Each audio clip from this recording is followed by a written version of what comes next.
Hey guys, Matt Samolsky here, Matt the Car Guy. Welcome back to my channel. Today I have this new Kia. It's a Kia K5 and it's a mid-size sedan, and I gotta tell you, it's nothing but ordinary. You can see tons of mid-size sedans and you can almost not tell a difference between the ones that are on the road.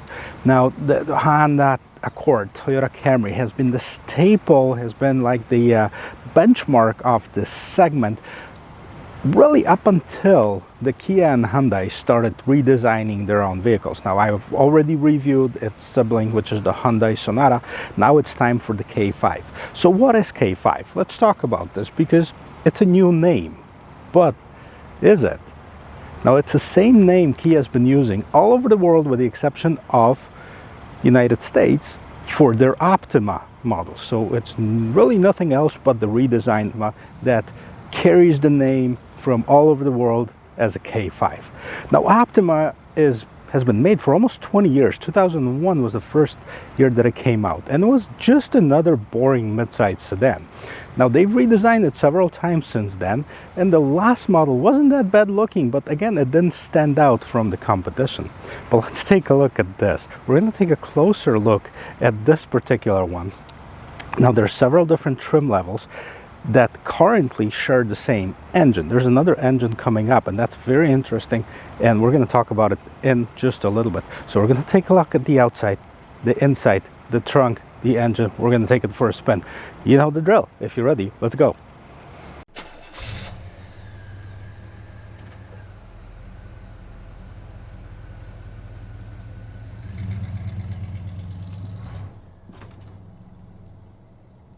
So looking at the front of this car, I mean, first of all, what you can see is this very distinct grille. Now Kia calls it the Tiger Shark grille, and it's similar to several different models across the Kia lineup.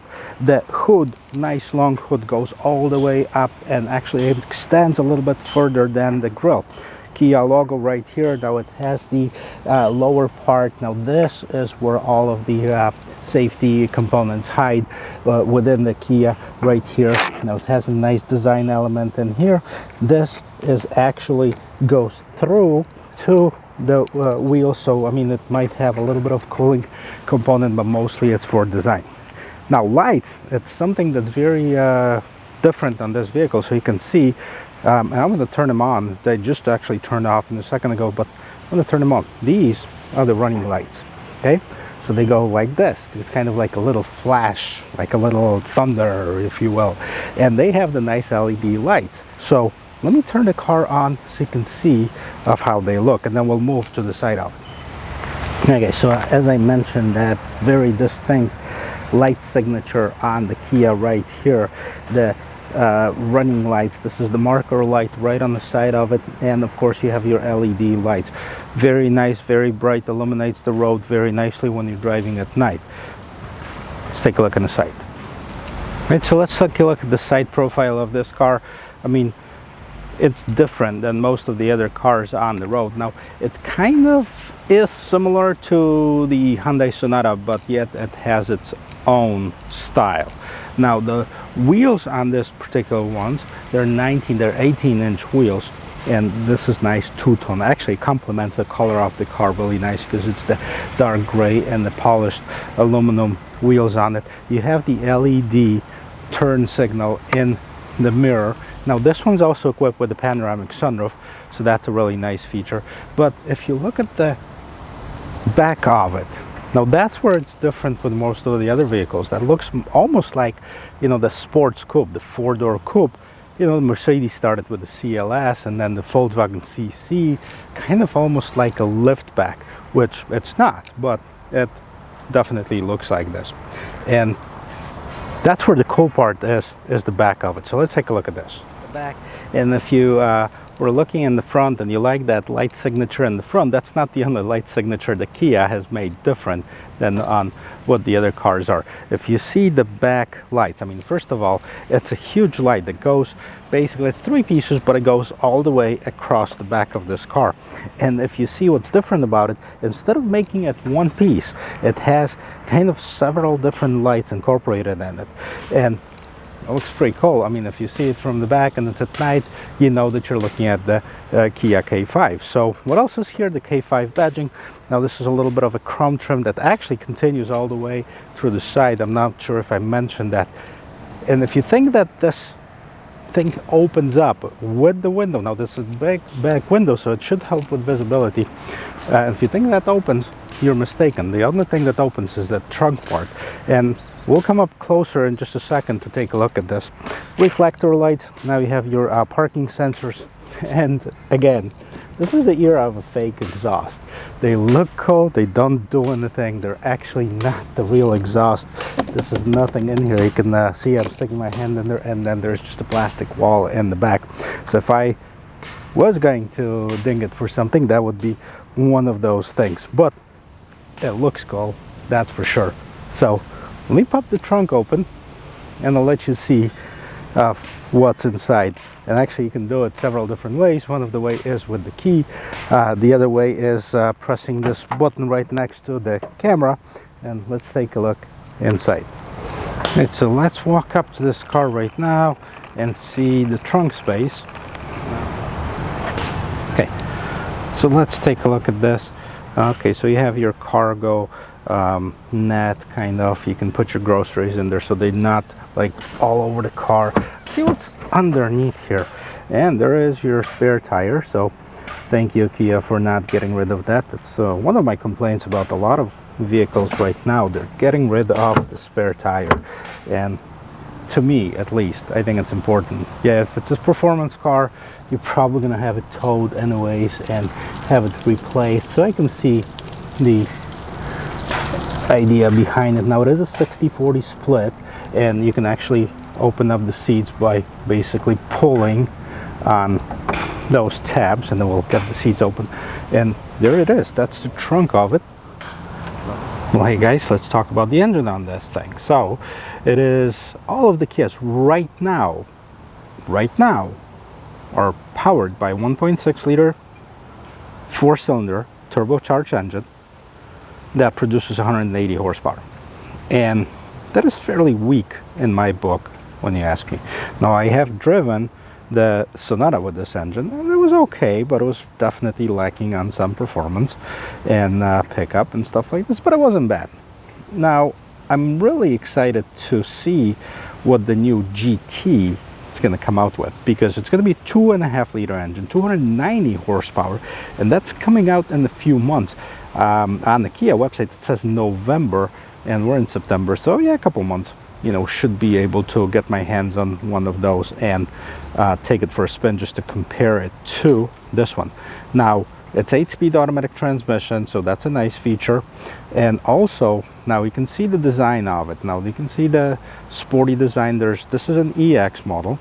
Now there's also a LX, which is the base one, LXS, and there's also a GT line. Now don't confuse the GT with the GT line. GT line is basically a dressed up LXS, so it's a fairly base model with some of the sporty components on it. You can see a different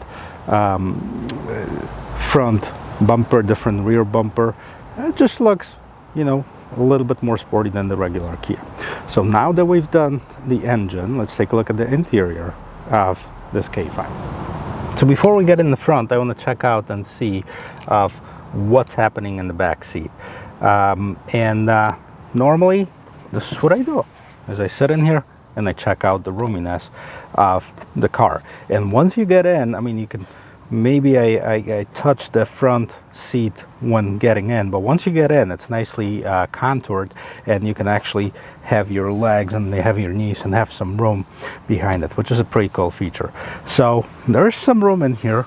Now the doors are nicely appointed. It's got the leather wrap in here. It's got this cool trim, like the wood looking trim, some piano black, not my favorite, and you know, brushed aluminum looking trim for the door handles. Let's take a look and see where the magic happens in the front of this car. All right, so before we actually get in, let's take a look at the door. So you can see a speaker right here, and this is actually a Bose stereo, so it's pretty cool. Now the piano black, as you've seen my other reviews, it's not my favorite, and simply because, you know, anytime you touch it, you can see everything, especially when the light hits it. But then again, it's a personal preference. You have your mirror controls right here. You have your door lock and unlock. You do have your window up and down feature, so, and then you have your child safely window locks. Trim on this, actually I like this trim. It's not real wood, it's plastic, wood looking kind of trim, but it fits well with this vehicle. It also has a polished aluminum looking door handles and leather wrapped door inserts. So the door is pretty cool. Let's take a look and see what else we have here. So take a look at here. All you have is basically your brightness, you have your lane keeping assist, and then you can turn off your traction control. Below you have your trunk opener, and that's on the left side of the steering wheel. Let's see where the magic happens. Okay, let's see where the magic happens. Let's start with the steering wheel as we normally do. And this is a Kia steering wheel. You've seen it on other models that I reviewed. It's a multifunction steering wheel, so you have a lot of buttons on it. We're going to go through them just to see what they do. Kia logo. This is kind of like, it's a completely new model, but I think they left the old steering wheel in here, which, not a huge deal, but they could have upgraded that, so if you ask me.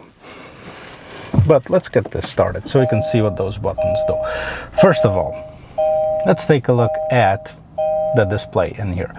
And this is different when you see like the Hyundai Sonata has the fully digital basically display cluster. This one, they left it analog, so you have the analog tachometer on the left, speedometer on the right, and you have this little screen in the middle, and the screen is what is controlled through the buttons on the steering wheel. As you can see, you know, anytime I press this menu button, you know, you can see a change in the middle. So let's go through and let's see what we have in here. So there is a vehicle settings, okay, attention level high, hold to settings. So we can actually change the attention level. This is just the attention assist basically. What else is here? This is your speedometer, digital speedometer. You have 417 miles still empty. It's 67 degrees outside. Fuel economy 14.6 average. That's really not very correct because the car's got 16 miles and it's brand new, so if I were to guess, it was actually idling quite a bit for getting on the train, from the train on the truck, and from the truck. Now the actual combined fuel economy, it says it's 31, 27 and 37, so that's actually would be more in line of the true gas mileage on the Kia. Now on the right hand side, the speedometer and the level is full. Now you also have a compass here, and then we go back to the attention level. So that's basically here. That's the instrument cluster. Now this one has the 10-inch display. The base ones come with an 8-inch display, and that actually can be controlled either via the shortcut buttons on the side of the display. It is also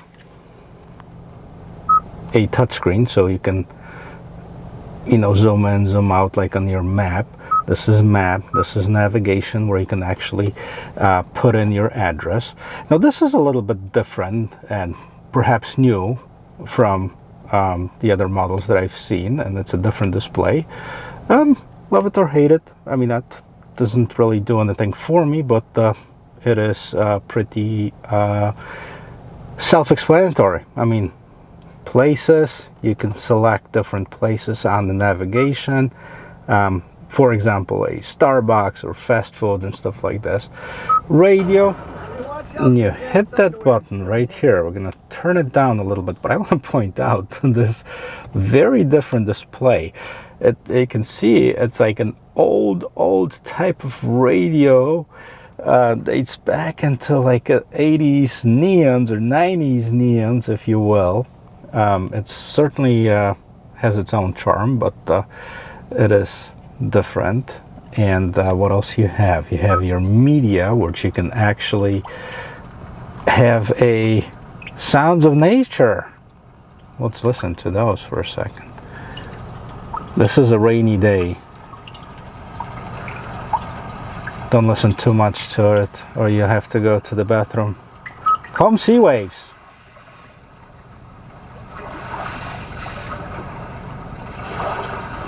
Certainly cool. Lively forest.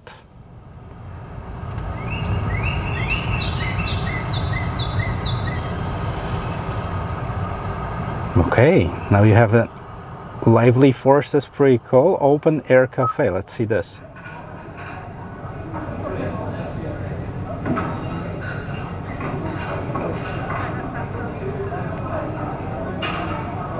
Okay.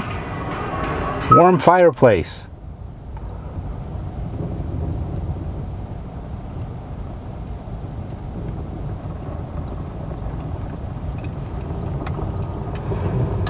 And snowy village. Now that's creepy. Like it's almost like somebody sneaking up behind you. I have no idea of why they would do such a thing, but again, it's you know, to each its own. You might actually enjoy it. To me, they could just skip that altogether and forget about that. So let's turn off the sound. Now there's settings, you know, vehicle settings. It's actually, it's what's kind of strange though, and maybe we're used to an immediate like action when you press something. Now this one, you press it and then it takes a while for it to kind of start it. Look at this. Okay, so press it and then wait, and then it shows up. So there's a delay in here. So, but what do we have? The highway driving assist, auto speed change, warning, volume, driver attention assist. So it's got the full suite of different safety features in here. Different driving modes. Okay, custom, power steering, normal. So I guess you can set it to sport if you would like to, or leave it at normal. There's also pre-programmed driving modes, which we're going to get to in just a second. Climate, lights, cluster, door, convenience, rear occupant alert. That's pretty important, I think. Seat position alert, change, reset to factory settings. It's actually not a bad thing, but basically it's I don't know, that whole display kind of throws me off, to be honest with you. Looks like I'm at the arcade trying to basically play some video games. I guess again, it's a personal preference. It's there. And then the other thing is, if you press it, wait for it, and now it goes. So now it's not as instant as it is on other Kia and Hyundai models. Like Sonata, in my opinion, is a nicer display. It's also more expensive. So when we talk about, let's talk about the price before we go any further than this. And when we talk about the price, let's do it in the calm sea wave. So the Kia K5 LX starts at about $22,000 and some change, and it goes up from there. Then the LXS is more expensive. The GT line, which is the upgraded LXS, it's more expensive than that. So you're probably going 22, 24, 26. Now this one, the base price is about almost $28,000. But as equipped with all of these extra features, this vehicle is about $32,000 with the premium feature on this car. That includes your panoramic sunroof, that includes your leather seats, that includes, you know, a lot of other premium features of the vehicle. So let's do the sea waves.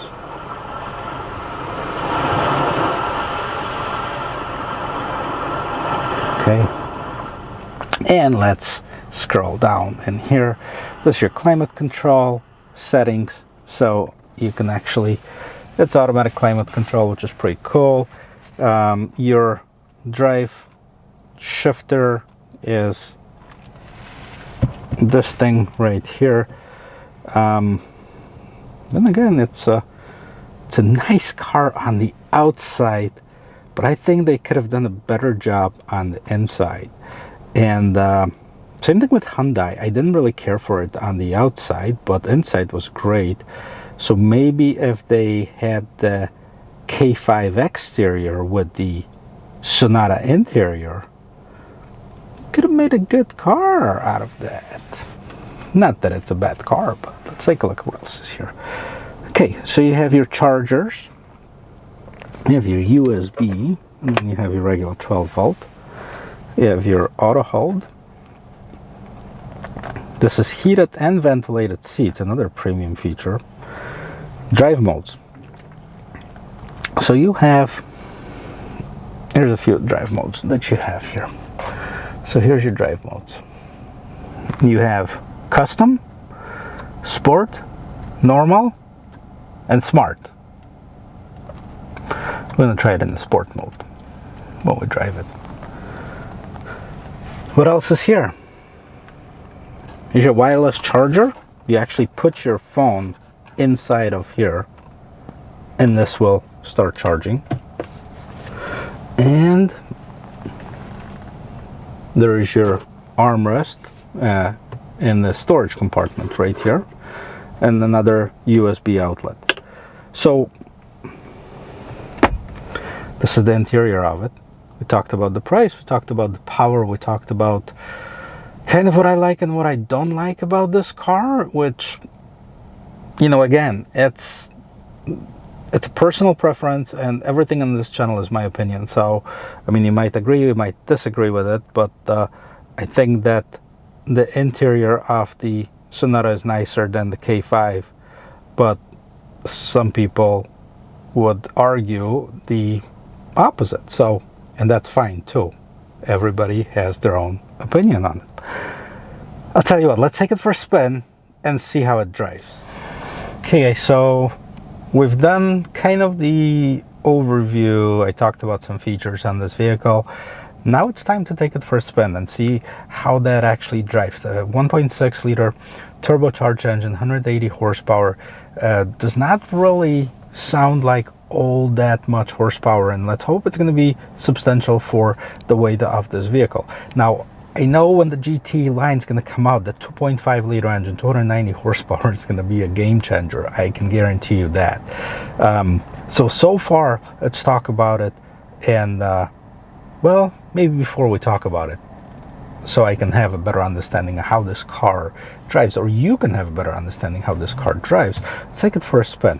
And we start with a couple of things. We start with checking out the rear view camera. And it does have like basically just one point camera. There's no settings that you can change, just the display settings, right? And well, actually you do have, I apologize, you do have a camera that goes straight down, which is an important thing. There's a lot of accidents where kids get run over or something gets run over because it's right behind that car and that camera doesn't check it. So it does have the regular view, it does have that top from the top view. What's pretty cool too, when I had this vehicle and it was idling for a little bit, it gave me a warning, say, hey, this car is gonna turn off in 30 minutes. So it has a 30-minute timer, so if you leave this car and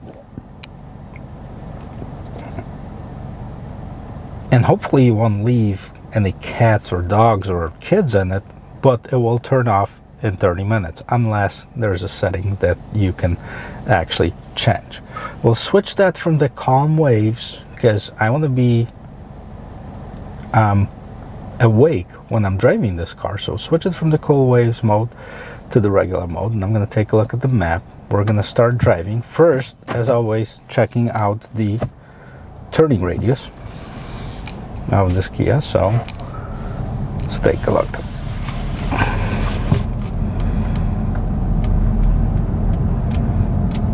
Super tight.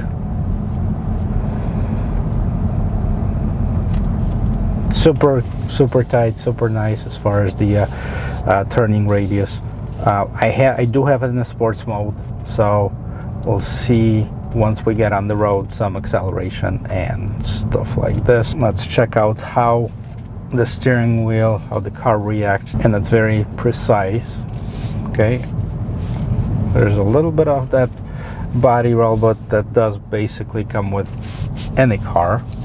And I'm gonna take that on a little bit faster road just so we can see how it accelerates and how it merges in traffic, because really, let's call it by its name. It's not a sports car. It's not meant to be a performance car or anything like this, but it's meant to be a vehicle that is going to be your daily driver. It's going to have to merge into traffic when necessary, like now.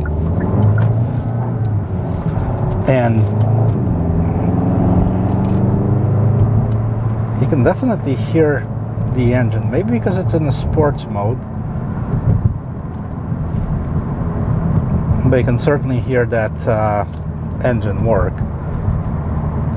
But again, going back to it, let's call it what it is. It's a mainstream vehicle. It's a mid-size sedan. We're not talking about a vehicle that's $50,000, $100,000. We're talking about a $30-some thousand, and that's fully loaded vehicles. That's about $2,000 less, $3,000 less than the comparable Sonata. So I mean, it does have its advantages. I was checking it out before to see if that car has that coolest feature that the Sonata has. When you turn on the blinkers, it will show you the camera, and unfortunately it doesn't, and I wish it did, because that's one of the very interesting and useful safety feature of that Hyundai has. Well, so let's talk about it. The reason I'm comparing that, because it's the same company. Obviously, Kia, Hyundai, it's the same company. It's just they decided to badge those vehicles different, and just like with their other vehicles, they're could be cousins, right? Because they share a lot of like the transmission, the engine, but they're completely different. And that's very smart in my opinion, because they make it work for different people. Like this one, for example, the interior is just not my style. I mean, it's great for what it is, but it's not my favorite one. Hyundai, I absolutely love it. On the exterior, I would take this over the Sonata. So I mean, there again, you have choices. You have different vehicles for different people. Now, this also is going to be a little bit lower as far as the price than a Hyundai. So it could be, the few $1,000s that makes a difference. Maybe you don't care about the certain things, and that's okay too. I mean, there's always cars for different people, and I think Hyundai and Kia are doing it smart in a way where they give you options, but they're not just it used to be, when you remember, that's why Mercury went out of business, because Ford and Mercury were basically identical cars with just a different badging on it. Same thing with a lot of like Oldsmobile and Chevy, or some of the Buicks. I mean, there's still a lot of that's going on, where it's basically a different badge and maybe just a slight difference on the interior, and then they have 4 different brands, going for it. So in my opinion, they're doing it smart, that they're giving people options, and I really hope that I'm gonna have somewhere to actually open it up. It looks like it is a fairly crowded road in here. It should open up in just a little bit.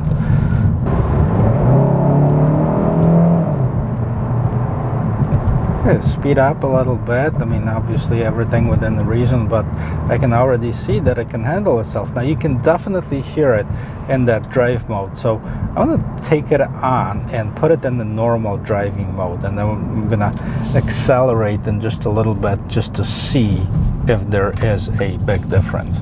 Okay, so now we're in the normal driving mode. If there is, you'd have to really listen for it. I mean, there might be a slight difference in the way that the gears are changing, but it's mostly for show, in my opinion. But it's nice, comfortable drive. The seats are comfortable, they're wide enough. They're definitely not the sport seats, but it's not a sports car. Steering wheel, even though I might not like the design of it, it's nice, comfortable. So the goods about this car: the exterior design, I think it's awesome. The interior design, you know, not my favorite, but it's very functional. It's got everything that you need. The couple of things that I would say, hey, you know what, maybe think about upgrading it or changing it. Talking about Kia, is like the lag. When you press something on that screen, it takes a while before it actually does that. So that could be changed. Then the second thing that I would definitely change is put those turn cameras inside of this car. I mean, that would be a nice touch for it. Other than that, I mean, I do like this car. I think it's definitely a competition for its segment. I have driven, and unfortunately didn't have a chance to review it, but I have driven the Accord, the Camry, and the also 3 cars, and the Nissan Altima, which are all competing in the same segment. Obviously, we have the review of the Sonata, so the review of Accord and Camry are coming soon. The Altima, hopefully, will get one as well. I gotta tell you, I mean, it's a pretty tough competition. I think that most of the manufacturers are putting a lot more attention to the sport utilities than the mid-size sedans. That seems to be a dying breed, but maybe with this, it's gonna change, because this one is not just another mid-size sedan. It's definitely one of the coolest looking ones that I have seen, and it's priced right too. From the low 20s to the low 30s, there's a whole range of vehicles that are available, so you can choose the ones that you like, and you definitely won't be disappointed. Warranty, that's another important thing. The 10-year 100,000 miles warranty, I mean, it's a great feature to have on the vehicle if you're concerned about it. And great job, Kia, on designing this vehicle. I hope that's helpful for you guys, and if you like to talk about cars or maybe listen to my thoughts, and you know, I want to encourage you to consider subscribing to this channel. Look through some of the videos. Again, I try to post everything, a little bit of, you know, luxury cars, sports cars, supercars, mainstream cars. So if you like that type of stuff, consider subscribing. If you think that you know somebody that might like something like this, share it as well. Hit like. That really means a lot to me, and I appreciate every single one of you guys. I will see you in my next video. Cheers.